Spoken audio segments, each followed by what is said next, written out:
garden to the entrance of the stadium, the streets were one long stream of color.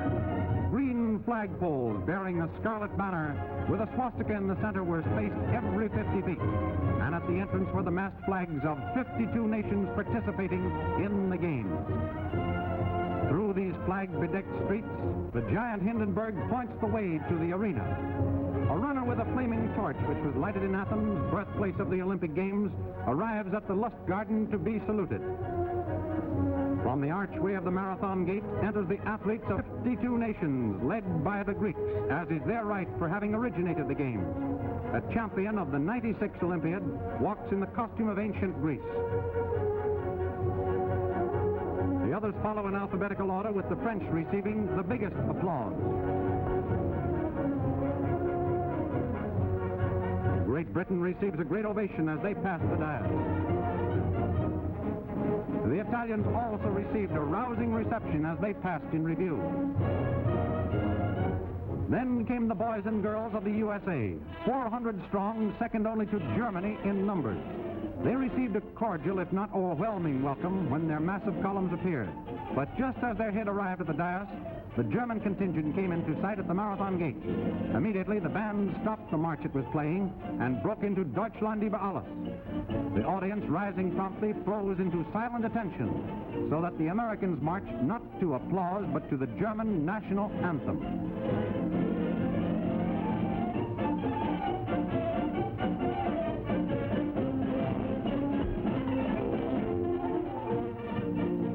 The athletes amassed on the field, their flags dipped, as Blue Jackets standing beside the great flagpole in the arena slowly raised the International Olympic flag. At the steps at the far end of the arena appeared a white-clad figure bearing aloft a flaming torch. It was the last runner of the relay of 3,000 youths from 7 nations who, through daylight and dark, through storm and sunshine, carried the Olympic flame, first lit at the Temple of Zeus, Athens, and carried across Europe to Berlin. Running up a great stairway to a platform near the top, where stood a small black altar.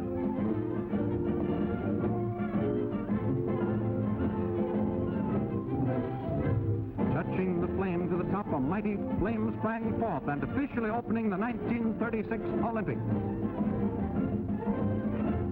120,000 people in the crowded stadium watched American athletes write a new chapter in the history of sports as the boys and girls of the United States track and field team carried Old Glory time and again to victory, crowning new immortals in the sport world.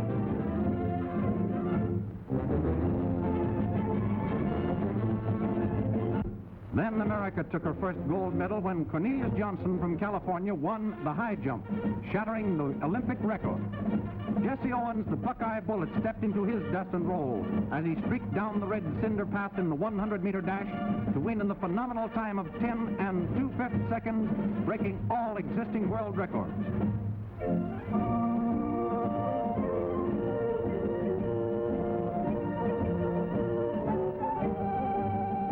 He takes his new honors modestly as he smiles and awaits his chance to win new laurels for his homeland.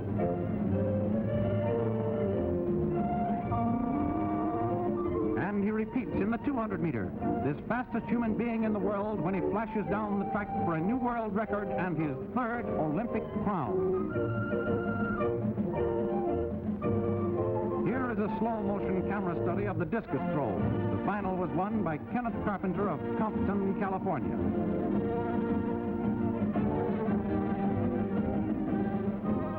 Forrest Towns captured the high hurdles for the USA.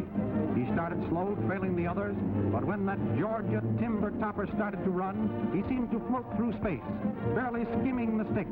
And when he put on the steam at the finish, he won America's 9th gold medal.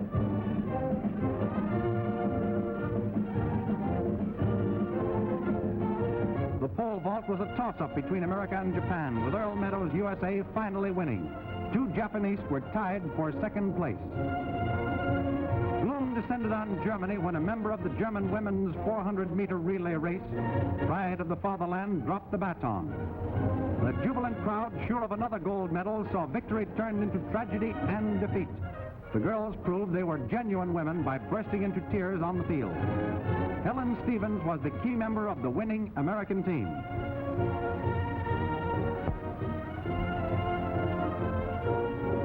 Morris, flanked by Bob Clark and Jack Parker, made a clean sweep of the modern decathlon. And once again, Old Glory tells the story.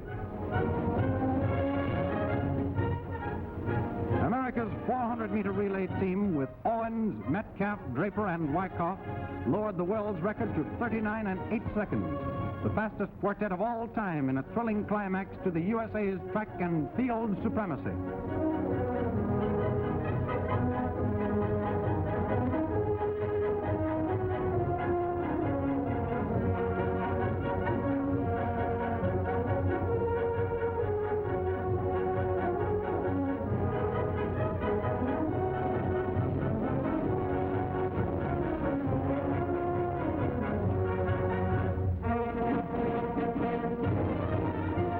America wins diving honors, and here are the aquatic stars that did it.